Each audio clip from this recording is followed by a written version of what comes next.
اعلیٰ حضرت امام اہل سنت کا نعتیہ دیوان ہے حدائق بخشش۔ آپ نے اشعار کی صورت میں نبی پاک صلی اللہ تعالیٰ علیہ وآلہ وسلم کی جو شان و عظمت حدائق بخشش میں بیان فرمائی، وہ اپنی مثال آپ ہے۔ ایک مرتبہ ایسی کیفیت بنی، مسجد نبوی شریف کا صحن ہے، محفل ناز سجی ہے، نواب آف رامپور یہ بھی اس محفل میں موجود ہیں، اور نعت خان کلام پڑھ رہے ہیں، حاجیو آؤ شہنشاہ کا روزہ دیکھو، کعبہ تو دیکھ چکے کعبے کا کعبہ دیکھو۔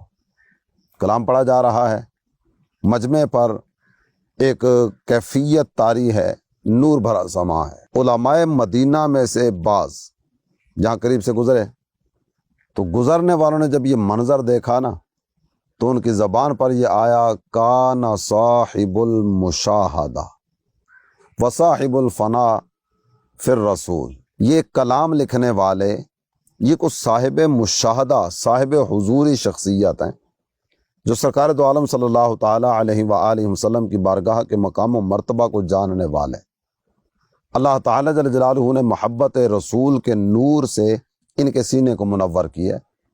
حقیقت بھی ایسی ہے کہ اعلیٰ حضرت امام اہل سنت کا کلام یہ اپنی مثال آپ ہے۔ آپ اعلیٰ حضرت امام اہل سنت کے کلام کو پڑھیں تو محبت کی نئی نئی داستانیں ہماری نظروں کے سامنے آتی ہیں۔ ایسا شاعر کہ جس نے اشعار تو لکھے ہوں لیکن اشعار میں گرامر کا استعمال بھی کیا ہو، اور مختلف فنون کے باقاعدہ سے اصول اور ان کی کئی ایک بیان کردہ چیزوں کو اپنے اشعار میں لے کر آئے ہوں، تو آپ ان کو اگر دیکھنے جائیں گے تو آپ کی نظر جمے گی اعلیٰ حضرت امام اہل سنت کی ذات گرامی پر۔ آپ کا ایک کلام ہے جس کلام میں آپ نے دیگر انبیاء کا اور سرکار دو عالم صلی اللہ تعالیٰ علیہ وآلہ وسلم کا ذکر کیا۔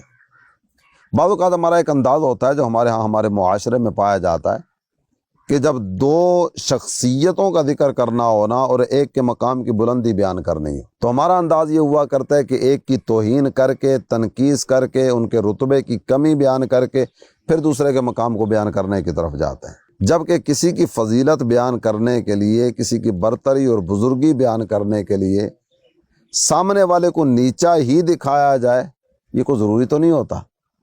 اعلیٰ حضرت امام اہل سنت کے انداز دیکھیے۔ میں آپ کے وہ سارے کے سارے اشعار تو نہیں پڑھوں گا، صرف توجہ دلانے کے لیے ایک دو چیزیں آپ کے سامنے رکھتا چلا جاؤں گا۔ آپ کہتے ہیں، تھے وسیلے سب نبی تم، اصل مقصود خدا ہو، پاک کرنے کو وضو تھے تم نماز جاں فضا ہو۔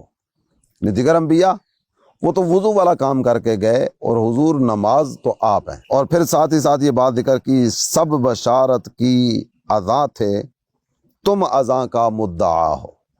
اذان دینے والا اذان دے رہا ہوتا ہے لیکن اذان مقصود نہیں ہوتی، مقصود کوئی اور شے ہوتی ہے۔ تو دیگر انبیاء وہ بشارت کی اذاں تھے، بتاتے رہے کہ آنے والا آ رہا ہے، اور میرے آقا تم اذاں کا مدعا ہو۔ اس کے بعد جو اصول کی بات آپ سے ہو رہی تھی نا میرے مدنی چینل کے ناظرین، اس طرف آپ کو لے کر بڑھوں گا۔ کہتے ہیں، سب تمہاری ہی خبر تھے تم مؤخر مبتدا ہو۔ عربی زبان میں جملہ اسمیہ، اس میں مبتدا اور خبر یہ دو اس کے جز ہوا کرتے ہیں۔ عام طور پر مبتدا پہلے ہوتا ہے، خبر بعد میں ہوتی ہے، لیکن بعض اوقات ایسا ہوتا ہے کہ مبتدا کی اہمیت کو بیان کرنے کے لیے خبر کو پہلے ذکر کر دیا جاتا ہے، مبتدا کو بعد میں لاتے ہیں اہمیت بیان کرنے کے لیے۔ ویسے تو ایک اصول ذکر کیا جا رہا آپ کے سامنے، لیکن اعلیٰ حضرت کہتے ہیں کہ سب تمہاری ہی خبر تھے تم مؤخر مبتدا ہو۔ اور پھر اسی کلام میں ایک بات آپ نے اور اصول کی دنیا کی طرف بڑھتے ہوئے ذکر فرمائی، قبل ذکر اضمار کیا جب رتبہ سابق آپ کا ہو۔ عام طور پر یہ ہوتا ہے کہ ضمیر بعد میں ہوتی ہے، جس کا اشارہ ہوتا ہے نا ضمیر میں، وہ پہلے ہوا کرتا ہے۔ یہ بھی گرامر ہی کا ایک اصول ذکر کیا جا رہا ہے، ہوا، ہما، ہم، یہ ضمائر ہیں۔ ضمیر عام طور پر بعد میں ہوتی ہے، جس کا ذکر ہوتا ہے، جس کی طرف یہ ضمیر اشارہ کر رہی ہوتی ہے، وہ پہلے ہوتا ہے، لیکن کبھی کبھی اس کا الٹ بھی ہوتا ہے، اضمار قبل الذکر۔ باقاعدہ تفصیلی ہے کہ یہ بھی موضوع ہے، جہاں اختصار کے ساتھ تو اس کو سمجھانا بھی تھوڑا مشکل ہوگا۔ میں صرف اتنا ہی عرض کرتا ہوں کہ یہ ضمیر پہلے ذکر کی جاتی ہے تاکہ بعد میں آنے والے کی شان و عظمت کا پتہ دیا جائے۔ اس بات کی طرف آپ نے اشارہ کیا۔ پھر نا آپ نے منطق کو اپنے شعر میں ذکر کیا، کہتے ہیں ذرے مہر قدس تک تیرے توسط سے گئے، حد اوسط نے کیا صغرا کو کبرا نور کا۔ اب مختصر وقت میں اس کی تشریح تو بیان نہیں کی جا سکے گی، لیکن آپ کے سامنے جو چیز رکھنا مقصود ہے کہ گرامر کی روح سے فنون میں بیان کیے گئے اصول و ضوابط کی روشنی میں اپنے آقا کی تعریف و توصیف بیان کرنے والی شخصیت کو کہا جاتا ہے امام احمد رضا۔ اللہ تعالی جل جلالہ آپ کے درجات کو مزید بلندیاں نصیب فرمائے۔